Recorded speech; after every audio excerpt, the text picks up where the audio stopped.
Everyone, in today's class we are going to discuss pneumotachometer. So pneumotachometer is nothing but is one kind of flow transducer which is used to assess the airway resistance. As we already know that we were discussing about respiratory related equipments. So in last class we discussed what is about spirometer, right? So the important theme of this particular topic is that we want to assess what is our lung capacity and what are the kind of problems we could analyze based on the data which we retrieved from the spirometer and pneumotachometer, right?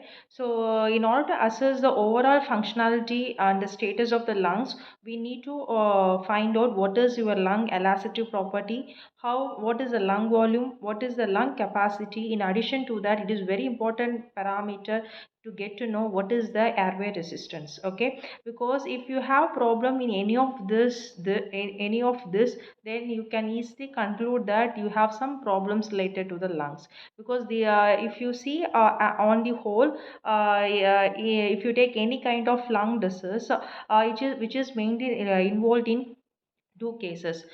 Something which is related to your lungs, that is the elasticity property of the lungs, that is based on the structure which is like very loose or stiffness, so that the lung is not able to have or occupy enough amount of gas inside, or it will receive some amount of gas.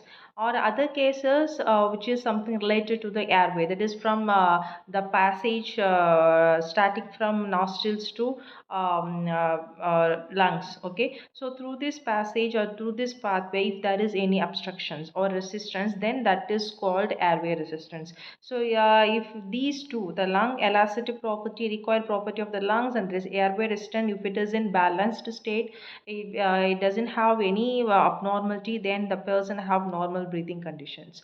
Okay, so that why I was discussing these things in the sense, in last class we discussed what is spirometer. As a continuation of that, in this class we are going to deal about pneumotachometer. As I said before, it's just a flow transducer which is mainly used to assess airway resistance. Okay, so if you want to find any problem which is related to airway resistance, the best component you can go with is that pneumotachometer. Okay, so the other name for pneumotachometer, you can also say flow transducer. Okay, or you can also say the pressure transducer, because here we are going to measure what is the flow that person having when they inhale or when they do exhale. So the based on that flow, that pressure they exhibit, we will come to know if there is any problem or resistance which is offered by the passage or the track which is right from nostril to lungs. Okay, so now let's see what are the different types of pneumotachometers are there. So starting from, we have majorly five types. One is differential manotachometer, hot wire anemometer, flinch pneumotachometer, turbine type pneumotachometer, and last one is Pinchot type pneumotachometer. Now we will see differential manometer. So I think you might know what is actually it meant for. You can guess it by seeing the name itself. That is differential manometer. Here we are going to sense some kind of difference, okay, from one point to another. That is the main principle which is being involved here. So okay, see the diagram in below it. So there is one setup. Inside that setup you have a set of few capillary tubes, and the starting point of capillary tubes and ending point of capillary tubes, they have marked as a 2 point, and from the 2 point they have made connection, and mid of that they have placed differential pressure transducer. Okay, it means that before capillary tube they are going to measure the pressure at one point, and the second, at the end of capillary tube they are going to measure the pressure at the as a second point. Okay, so this is the setup. So now what they will do in the sense, they will ask the patient to blow the air through this setup. So the when the air, when at some flow rate, if it will forced on this capillary tube.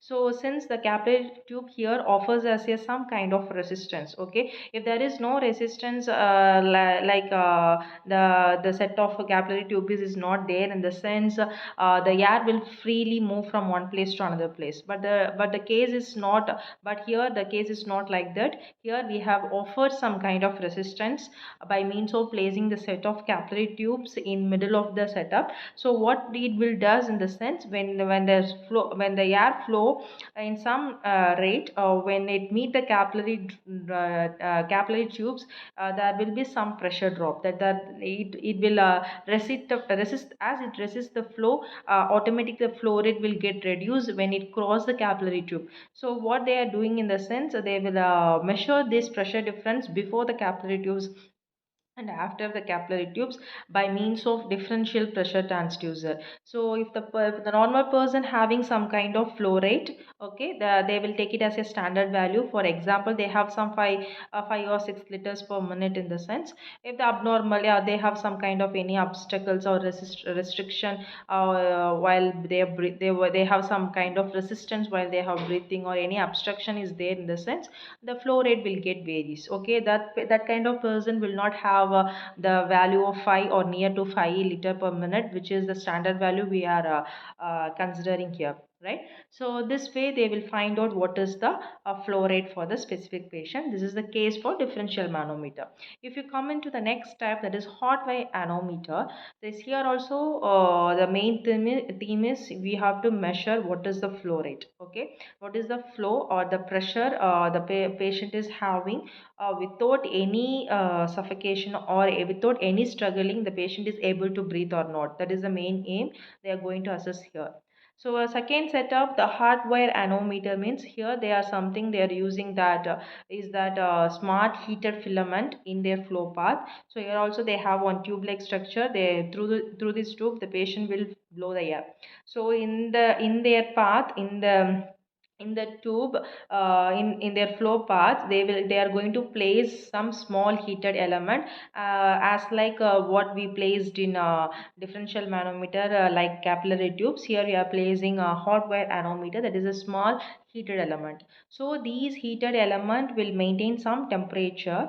Okay, in order to maintain some temperature, we will having we are supplying the constant current. Okay, so by means of supplying constant current, we are maintaining some temperature in the heating element, which is being placed in the flow path, okay, inside the tube. So what is happening, in the sense, when the person is blowing against this heating element, because of the warmth, because of the moisture content or humidity of the blow air, the heating element temperature will get vary. Okay, it will starts to cool down. For example, the heating element have some temperature like 35 degrees Celsius. It has been maintained in that degree Celsius, in the sense.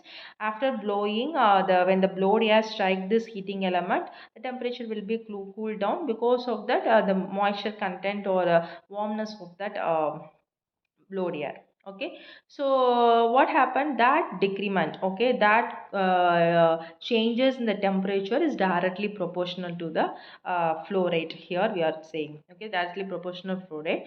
And also what we'll do, again, for the second cycle we have to maintain the temperature. So what we'll do, we will change some level of current, so that for example, if the temperature is to be increased, in the sense, we will increase the current level. Okay, so like that, if the current, if you are increasing the current level in order to maintain the normal range whatever fixed before starting the experiment, that we are setting here, in the sense that changing current, the varying current is again directly proportional to the rate flow. These changes, whether it is changes in temperature, or whether it changes that current which is required to maintain again the same temperature. So these are the things, these variation or the changes which is directly represent or directly proportional to the flow rate of that particular persons. So it is the second way of measuring the flow rate. So first one is differential manometer, second one is hot wire manometer. So in next class we will see the followed by next two type of um, the pneumotachometer.